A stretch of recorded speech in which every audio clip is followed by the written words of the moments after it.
Hi, everyone. This is a brief lecture on the Gospel of Luke. I will assume you have some familiarity with the Gospel of Matthew and Mark. That's not important, but, it's helpful because this is sort of like the third of the Synoptic Gospels we're looking at. So we're going to focus on what makes Luke unique, especially the road to Emmaus story, the Good Samaritan story,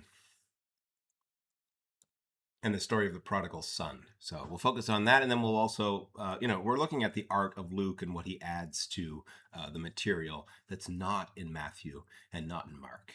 There's also Christ's famous words, "Father, forgive them, for they do not know what they're doing," on the cross. And truly, I tell you, today you will be with me in paradise. And Father, into your hands I commit my spirits. We'll talk about Luke's edition of those three lines as well in the crucifixion scene. All right, let's get started.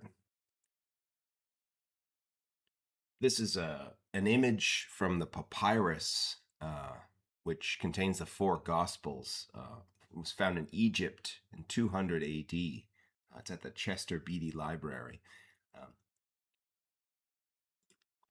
We don't know much about Luke. He's described as a Syrian from Antioch, but very little is remembered about the writer of the third Gospel. But we know that Luke, and there's all these little clues, but we know that Luke must have been urban, or we suspect that he was urban or really interested in urban because he has this the familiarity with, well, he provides details of Palestinian locations and practices.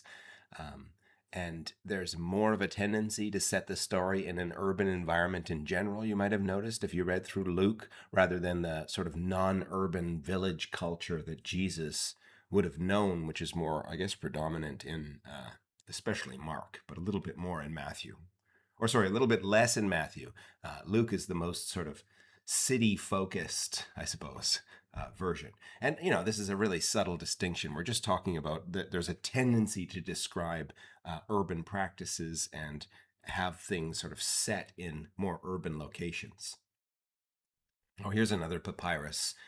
This is 2 Corinthians, which we'll get to, but just it's nice to see what papyrus actually looks like.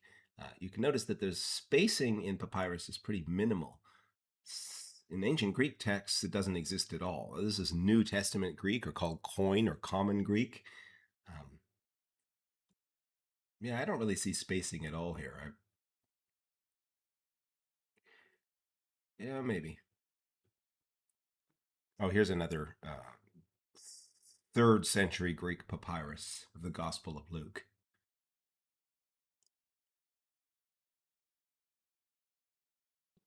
Of course, Luke has the story of the Annunciation. Here's Murillo's painting of the Annunciation.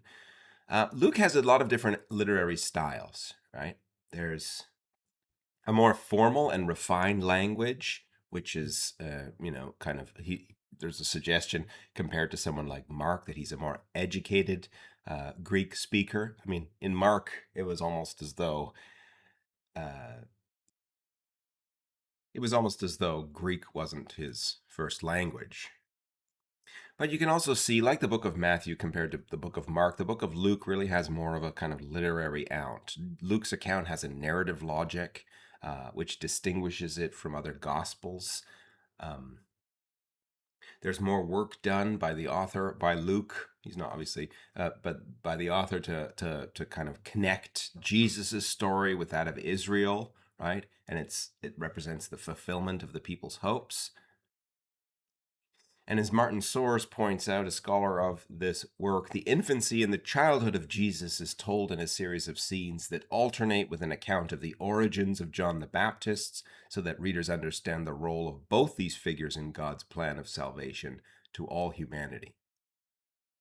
You get a sense of the formal aspect of Luke right at the beginning here. Since many have undertaken to set down an orderly account of the events that have been fulfilled among us, just as they were handed on to us by those from the beginning were eyewitnesses and servants of the word, I too decided, after investigating everything carefully from the very first, to write an orderly account for you, most excellent Theophilus, so that you may know the truth concerning the things about which you have been instructed.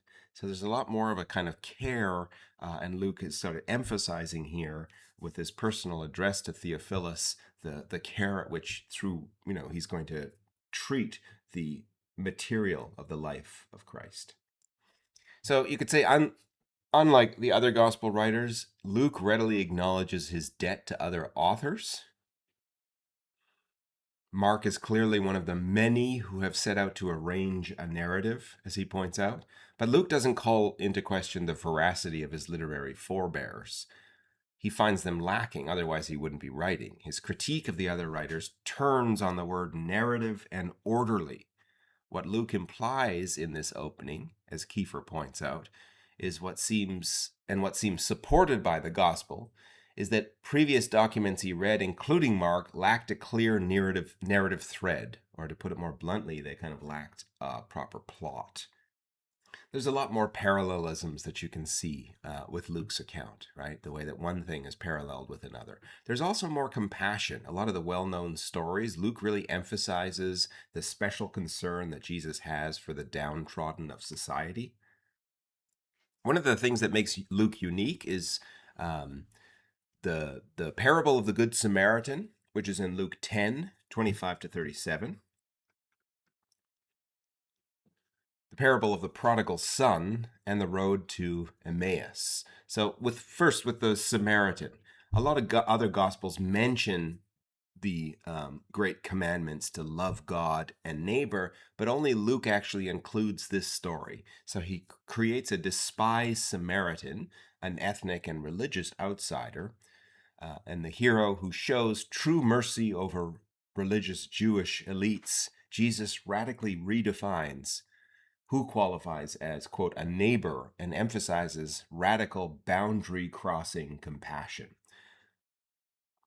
You might recall from the book of Ruth or from Deuteronomy or Leviticus this imperative that God often reminds the Hebrews of respecting the stranger, of leaving the gleanings of the edges of the fields and things like that for the stranger, for the downtrodden, or for people who are just sort of other. But this is a real... the Samaritan is kind of the lowest of the low, as it were. And Jesus ends, which of these three do you think was a neighbor to the man who fell into the hands of robbers? And he says, the one who showed him mercy. Jesus says, go and do likewise. Also, the parable of the prodigal son, which is unique to Luke. This is a famous parable. The story of the lost son is perhaps the most profound illustration of God's grace in the New Testament. It uniquely portrays God not as a distant, vengeful judge, but as a loving, undignified father who eagerly runs to embrace his repentant child, prioritizing, this is what I always thought was fascinating, forgiveness over the resentment of the righteous older brother. Right? And that, has echoes of, let's say, remember Jonah was saved by the whale, and then he's supposed to go preach to the Ninevites, but he resents God showing mercy to the poor Ninevites. And God says, what's the deal with your anger? Well, it's similar here, is that, the one lost should always be taken back. The father said to his slaves, quickly bring out a robe, the best one, and put it on him, and put a ring on his finger and sandals on his feet, and get the fatted calf and kill it, and let us eat and celebrate. For this son of mine was dead and is alive again. He was lost and is found. You'll see that though the older brother became angry and refused to go in. Listen, for all these years I've been working like a slave for you, and I've never disobeyed your command. Yet you've never given me even a young goat that I might celebrate with my friends. But when this son of yours came back, who has devoured your property with prostitutes, you killed the fatted calf for him. The father said to him, son, you are always with me, and all that is mine is yours. But we had to celebrate and rejoice because this brother of yours was dead and has come to life. Was lost and he has been found. So there's the clear implication of life as the journey of life in some ways as replaying and maybe anticipating the death of Christ, or the death of Christ is in many ways a kind of renewal myth. So the profligate son, insofar as he can be converted, is actually, the implication, this is the way I was always taught it, is that the converted person has a stronger set of values and in some ways has a deeper faith than the son who was faithful. And you can see that in the very fact that the son, and this is the other implied critique of the resentful son, the son who doesn't like Jonah, the fact that God would save someone and feels as though he's put in more work, in a way that's the wrong attitude. Yes, that son, the older son, is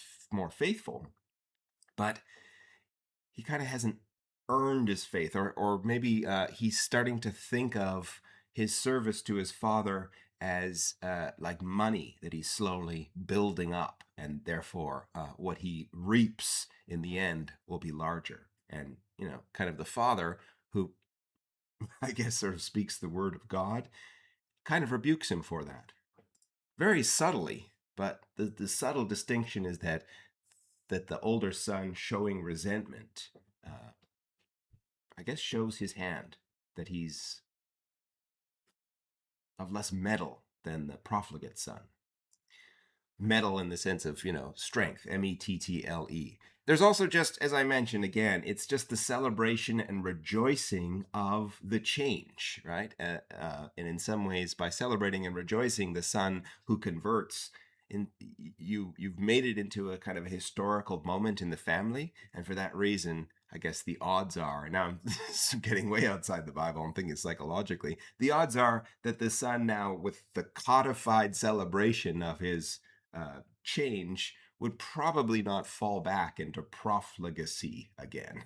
Anyways, it's a fascinating parable, and obviously if you read like Martin Frazer, The Golden Bough and Christ myth, like Odin and Adonis and Dionysus, Zagreus, and all of these stories about the god being killed or hanged or crucified or drowned or cut into 10,000 pieces, it's pretty much all the same. It's a festival of the harvest. It's the revivification of the earth in spring. And so in that sense, it is a kind of the death of Christ, or the return of the profligate son, is the son coming back to his own, coming back to his homeland, but also the crops regenerating in a way.